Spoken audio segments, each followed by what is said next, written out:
നമസ്കാരം. ഇന്ന് സംഭവിച്ച പ്രധാനപ്പെട്ട 10 വാർത്തകളിലേക്ക് ടുഡേസ് ഹൈലൈറ്റ്സ് ആരംഭിക്കാം. സ്വാഗതം. തൃശൂർ ദേശമംഗലത്ത് മുത്തച്ഛനെ മാനസിക പ്രശ്നമുള്ള പേരമകൻ വെട്ടിക്കൊലപ്പെടുത്തി. പള്ളത്തയ്യപ്പനാണ് മരിച്ചത്. ഇയാളുടെ പേരമകൻ രാഹുലിനെ പോലീസ് കസ്റ്റഡിയിലെടുത്തു. സംസ്ഥാനത്ത് ഇന്നും വ്യാപക മഴയ്ക്ക് സാധ്യതയെന്ന് കേന്ദ്ര കാലാവസ്ഥാ വകുപ്പ്. തൃശൂർ, പാലക്കാട് ഒഴികെയുള്ള മുഴുവൻ ജില്ലകളിലും മഴ മുന്നറിയിപ്പുണ്ട്. കോട്ടയം, ഇടുക്കി, കോഴിക്കോട് ജില്ലകളിൽ മഴ അതിശക്തമാകാൻ സാധ്യതയുള്ളതിനാൽ ഓറഞ്ച് അലർട്ട് പ്രഖ്യാപിച്ചു. കുഴുക്കാട്ടുശ്ശേരി ഗ്രാമിക കൊല്ലവർഷം 1200 മലയാളം കലണ്ടർ പ്രസിദ്ധീകരിച്ചു.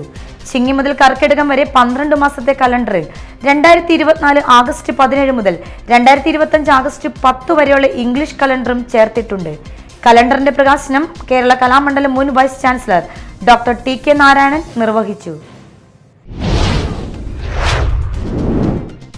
ക്ഷേത്രവാദ്യ കലാകാരന്മാരുടെ കൂട്ടായ്മയായ കൊടകര മേള കലാ സംഗീത സമിതിയുടെ 14ാമത് വാർഷികവും സുവർണമുദ്ര സമർപ്പണവും നടന്നു. നടൻ ടിനി ടോം ഉദ്ഘാടനം ചെയ്തു. സമിതി പ്രസിഡന്റ് ഉണ്ണി പോറാത്ത് അധ്യക്ഷത വഹിച്ചു.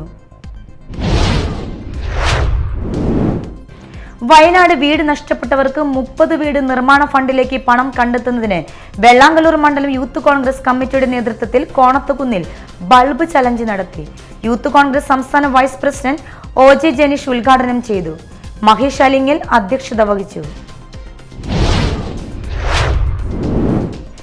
ഇന്ത്യൻ യൂണിയൻ മുസ്ലിം ലീഗ് നേതാക്കളായ ഹൈദർ മാരേക്കാടിനെയും AM അലി സാഹിബിനെയും കൊടുങ്ങല്ലൂർ നിയോജക മണ്ഡലം മുസ്ലിം ലീഗ് കമ്മിറ്റിയുടെ നേതൃത്വത്തിൽ അനുസ്മരിച്ചു. നിയോജക മണ്ഡലം പ്രസിഡന്റ് നൌഷാദ് വാളൂർ അധ്യക്ഷത വഹിച്ചു. തൃശൂർ ജില്ലാ youth league president AM Sanoufal ഉദ്ഘാടനം ചെയ്തു. ആതുര സേവനം അഭിമാനത്തോടെ ഉൾക്കൊള്ളേണ്ടുന്ന ബഹുമതിയാണെന്ന് ഗവർണർ ആരിഫ് മുഹമ്മദ് ഖാൻ. കേരള ആരോഗ്യ സർവകലാശാലയുടെ 19ാമത് ബിരുദദാനം നിർവഹിച്ച ശേഷം പ്രസംഗിക്കുകയായിരുന്നു ഗവർണർ. ഒരു മെഡിക്കൽ ഹെൽത്ത് കെയർ പ്രൊഫഷണൽ എന്നത് എന്നും ഒരു ബഹുമതിയും അഭിമാനവുമായി കരുതി മുന്നോട്ടു പോകണമെന്നും ഗവർണർ പറഞ്ഞു. മാള പരനാട്ടുകുന്ന് ശ്രീനാരായണ സമാജം ഗുരുദേവ ജയന്തി ആഘോഷങ്ങളുടെ ഭാഗമായി പ്രസാദ ഊട്ട് നടത്തി. കുട്ടികളുടെയും മുതിർന്നവരുടെയും കലാപരിപാടികളും അനുബന്ധമായി സംഘടിപ്പിച്ചിരുന്നു. ചൊവ്വാഴ്ചയാണ് ജയന്തി ആഘോഷങ്ങൾ നടക്കുക. കുട്ടി അഹമ്മദ് കുട്ടിക്ക് കൊടുങ്ങല്ലൂർ പൗരാവലിയുടെ ആദരാഞ്ജലി. Kerala service pensioners league Kodungallur മേഖല സംഘടിപ്പിച്ച അനുസ്മരണ സമ്മേളനം MLA ET ടൈസൺ ഉദ്ഘാടനം ചെയ്തു. ചടങ്ങിൽ ദേശീയ അധ്യാപക അവാർഡ് ജേതാവ് PA സീതി അധ്യക്ഷത വഹിച്ചു. പുല്ലൂറ്റ് സർവീസ് സഹകരണ ബാങ്കിന്റെ വിദ്യാഭ്യാസ എൻഡോമെന്റുകളും ചികിത്സാ ധനസഹായവും വിതരണം ചെയ്തു. NSS ഹാളിൽ നടന്ന സമ്മേളനം Chalakudy MLA TJ Saneesh Kumar Joseph ഉദ്ഘാടനം ചെയ്തു. ബാങ്ക് പ്രസിഡന്റ് KG മുരളീധരൻ അധ്യക്ഷത വഹിച്ചു.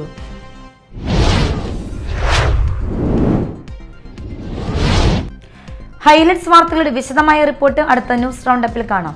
ടുഡേസ് ഹൈലൈറ്റ്സിലൂടെ സമാപിക്കുന്നു. നമസ്കാരം.